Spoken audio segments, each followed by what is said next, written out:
De tal modo que o Carlos Eduardo, a quem eu presto uma homenagem aqui, nessa conversa, ele teve uma participação decisiva na minha formação intelectual e, particularmente, na minha formação de professor.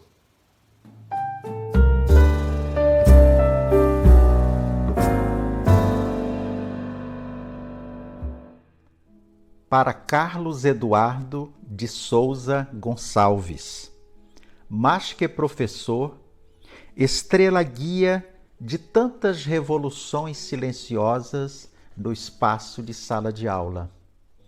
Esta a dedicatória que abre o meu primeiro livro publicado, este aqui. Palavra, Poder e Ensino da Língua, foi publicado pela primeira vez pela editora da Universidade Federal do Amazonas, sob a coordenação da nossa saudosa professora Algenir da Silva. E daí a razão de eu ter um carinho bem especial por ele, porque foi o primeiro livro pronto que caiu nas mãos do público e que eu pude, de uma certa forma, abraçar. Em relação à dedicatória ao professor Carlos Eduardo, eu posso contar uma rápida história a vocês. Quando eu ingressei na universidade como aluno, em 1973, o Carlos foi o primeiro professor que entrou em nossa sala. E aquela primeira aula do Carlos já me deixou bastante impressionado, porque o que ele levava para nós era algo diferente daquilo que tradicionalmente se via em relação ao trabalho do professor com o ensino de língua portuguesa em sala de aula. De tal modo que aquela visão avançada e moderníssima do Carlos, ela acabou marcando toda a minha carreira de professor. Mesmo depois de fazer o mestrado, o doutorado, as ideias do Carlos nunca deixaram de fervilhar na minha cabeça. Algum tempo depois, 1 ano e meio ou 2 anos depois, nós passamos a ser colegas no Centro Educacional Cristos do Amazonas. Ele me convidou para trabalhar na escola. E alguns anos depois, a partir de 1980, nós passamos a ser colegas de departamento, quando eu prestei concurso e ingressei na universidade como professor. De tal modo que o Carlos Eduardo, a quem eu presto uma homenagem aqui, nessa conversa, ele teve uma participação decisiva na minha formação intelectual e, particularmente, na minha formação de professor. Daí a 2 anos, a partir de 99, surgiu uma segunda edição do Palavra, Poder e Ensino da Língua, em 2001, esta edição aqui.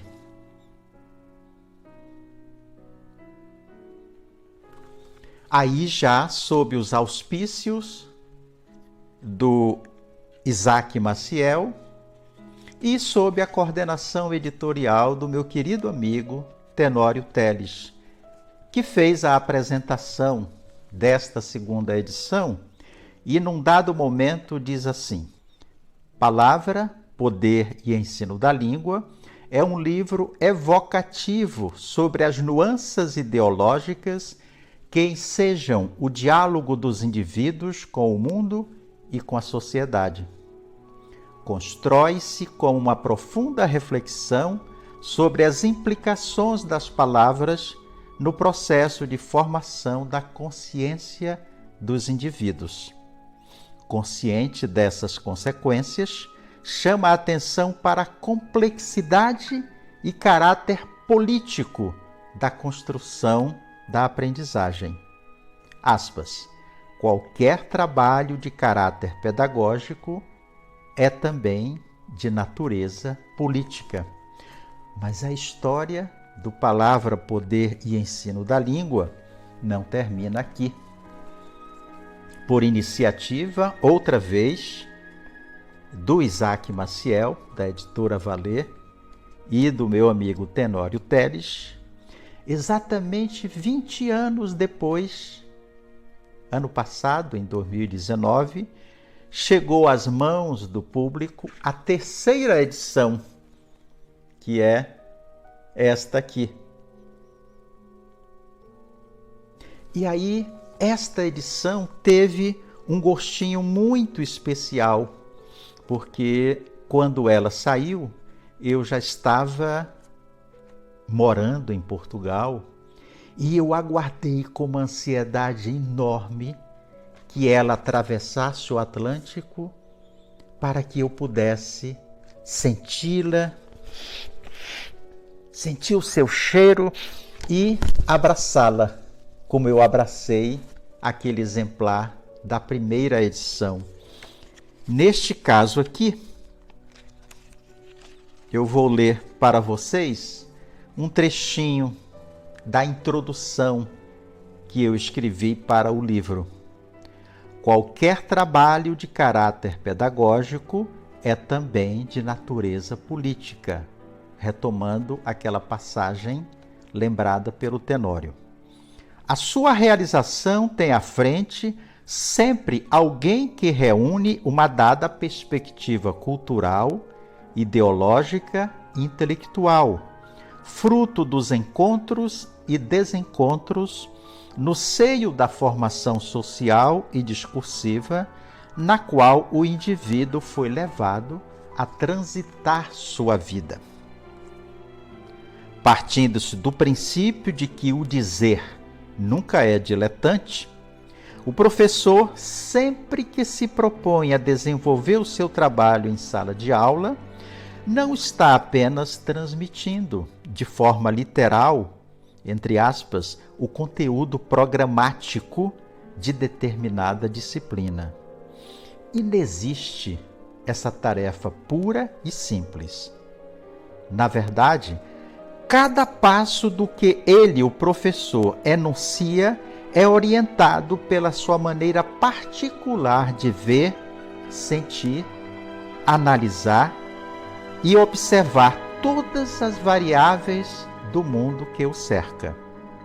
Nos termos lembrados pelo filósofo Althusser, há sempre o propósito da interpelação no dizer de alguém, o que é administrado pela força maior ou menor, presente na formação discursiva de quem enuncia. Enfim, o discurso pedagógico, à semelhança de outros, é o ponto de encontro e desencontro dos mais variados discursos, o que torna ilusão pensarmos na neutralidade da sua prática. Curioso é que essa apresentação, que se repete na terceira edição do Palavra, Poder e Ensino da Língua, eu a escrevi há 21 anos atrás. E vejam como é curioso. Naquele momento, repito, há 21 anos atrás, ele já jogava por terra essa ideia ridícula, obtusa,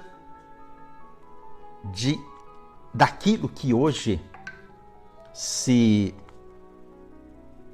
prega por aí, da chamada escola sem partido.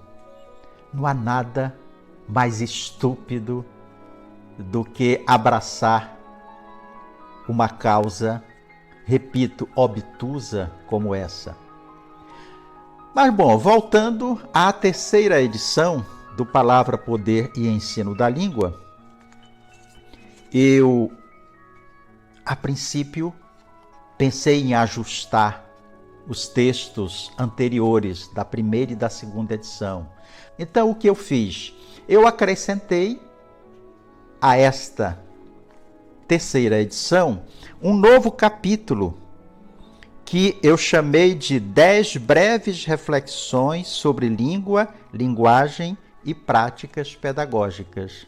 Reuni 10 textos envolvendo o mesmo tema, só que escritos mais recentemente e num formato mais descontraído da crônica, de tal modo que esses textos mais recentes, esses 10 textos, que formam agora o último capítulo do livro, eles dialogam com os textos antigos presentes na primeira e na segunda edições.